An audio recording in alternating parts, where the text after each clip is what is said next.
Okay, I've got a question, and once I've asked this question, I'm going to give you my answer, and I'm going to give you a few opinions, kind of like a bit of a debate, but what I want you to do is give your answer in the comments section and tell me what you think about it, because this is something I'm feeling quite strongly about at the moment, and hopefully there's something we can do about it as a smaller community.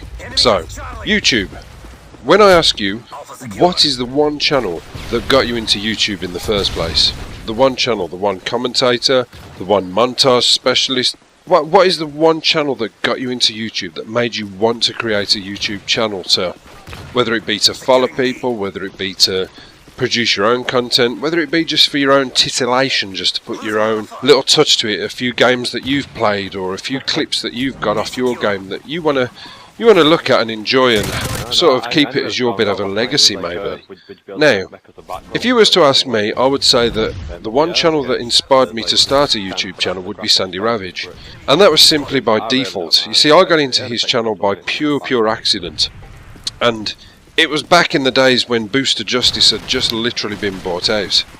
So, I watched Booster Justice, I enjoyed it, and then I started getting into the whole booster chasing thing, and it sort of started a bit of a trend for me. And as a follow-on from this, I got into other channels as well, people who were affiliated with Sandy Ravage, and I then started following people like Woody's Gamertag and enjoying what he had to offer. I found his commentaries relaxing, I found his gameplay quite basic and poor, but enjoyable to watch in the same sort of sense. Now, if you said to me, are you still subscribed to Sandy Ravage? I would say no. And the simple reason for that being is that I think his content, or the major lack of it, because he doesn't bother posting anymore, and what he does post has kind of gone downhill, in my opinion. And say Woody's Gamertag as well. I mean, I'm not subscribed to Woody's Gamertag anymore, but once or twice I've flicked over to his channel to have a look, because there's still always a sort of soft spot for him. I know a lot of people hate Woody, he gets his haters along with the rest of them, but I watch his channel and I just think, you really are missing a trick here. You know, he's posting on a daily basis, but it's things like, hey guys, how you doing? It's Woody's Gamertag here, and I've got my family in front of me. Now, what we're going to do today is we're going to microwave this bottle of Frescati.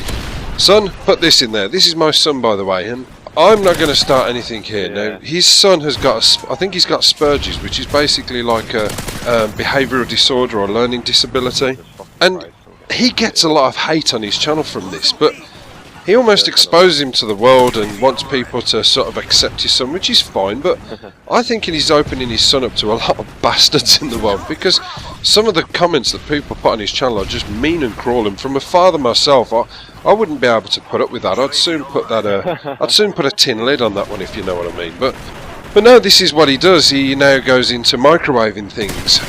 He sits there with his family like a responsible father and microwaves bottles of wine and tins of beans and things like that, and watches his microwave explode and think it's hilarious. And unfortunately these videos get hundreds and hundreds of thousands of views, and for me it's not giving me what I want. If I wanted to watch people doing that, I'd go and watch Jackass or something like that, or Dirty Sanchez or Brainiac with them blowing caravans up and things. It's not really for me.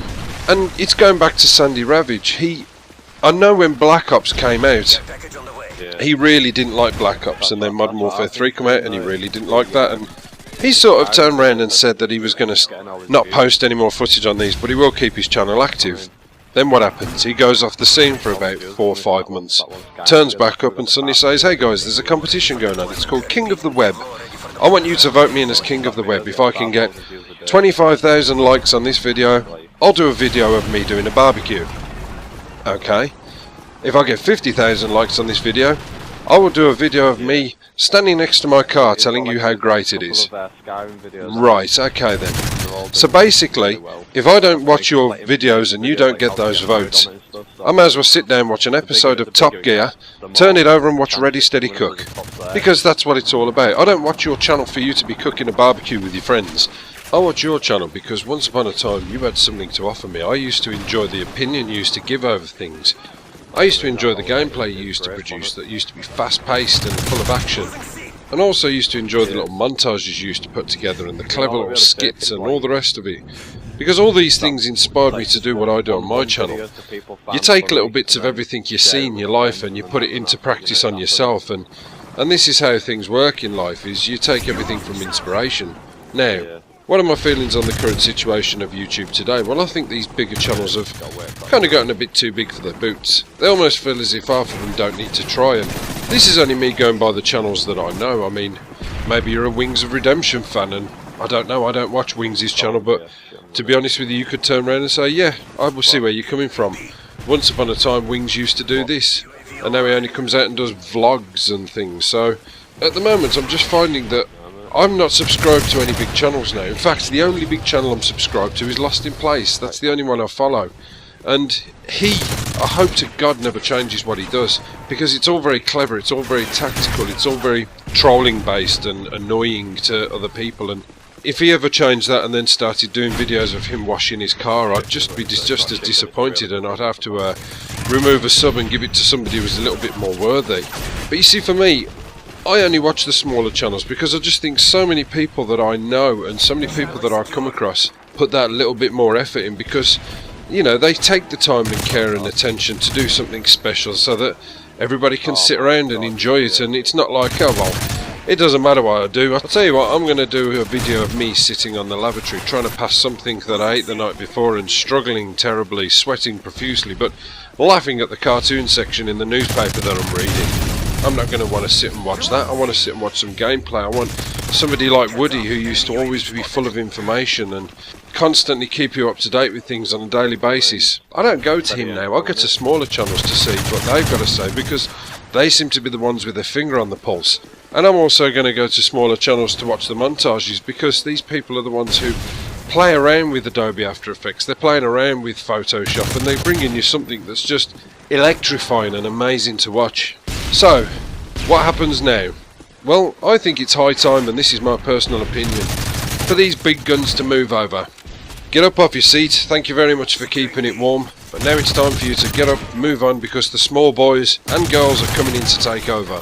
But yes, don't get me wrong, my channel's not as big as it used to be on my previous, but that's fine, give me time. And if you doubt what I say, I'll see you again in a year, and then we'll have a little chat about it. Because it's not just me I'm talking about here, I'm talking about the other guys. I'm talking about the guys that I follow. See, on the other channel when I was at 200 and something subscribers, these people are around about the same sort of area as me. Now I go back and I look at them and they're sort of hitting 500, 600, 800, 900, 1,000, 2,000, 3,000. They're just rising and rising.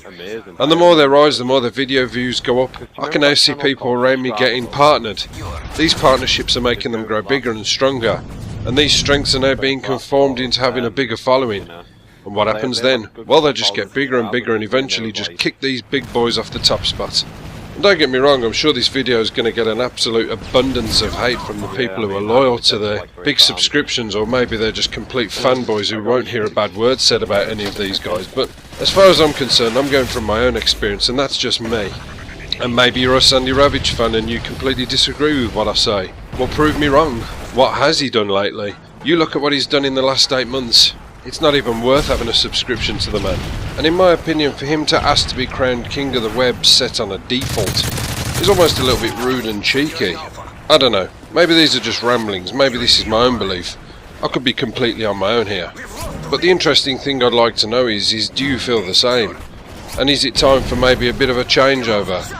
Have these guys let it run dry? Because to be fair, when all these big YouTubers got in, they got in early. They got in when this was fresh and raw and young. And there wasn't any big YouTubers out there doing this kind of thing.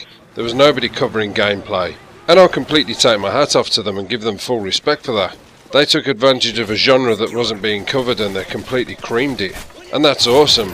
And I still think, to be fair, I'm not putting them all in one basket. There are still one or two out there who do still keep their originality, I'm sure. I just haven't come across them yet because I don't look anymore. I'm quite happy with my own little community.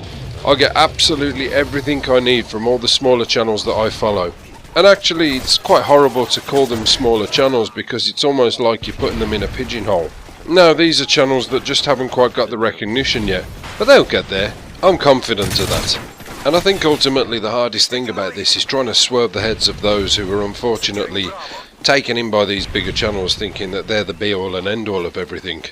And that's fine, that's understandable, because I myself was once one of those.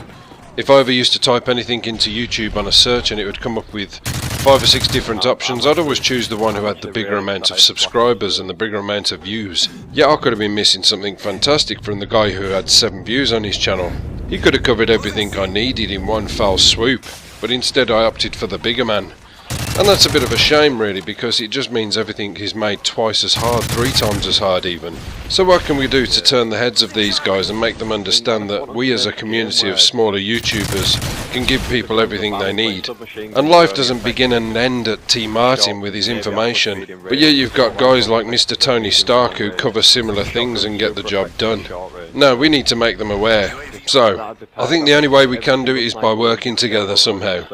But at the minute I'm a bit of a lone soldier on this one, so that's fine. I don't mind, I'm going to be the mercenary in this case. I'm going to be the one who's going to take it on the chin and tell everybody what they need to know. So I'm going to put in a list of my favourite videos in the description, and I'm going to put in a reason why maybe you would want to watch that video. If you're a Moab hunter, if you enjoy trolling, or if you just enjoy basic commentaries, or maybe you just want to know a little bit of information about an up and coming title. I'm going to cover a few YouTube channels and put them in the description, and if you feel like what's there ticks your box, go and check it out and enjoy. Anyway, I think my job is done here for the evening. I'm going to finish up, go back, drink some wine. The night is still young for me, my friends. Take it easy and I'll see you again. Good night.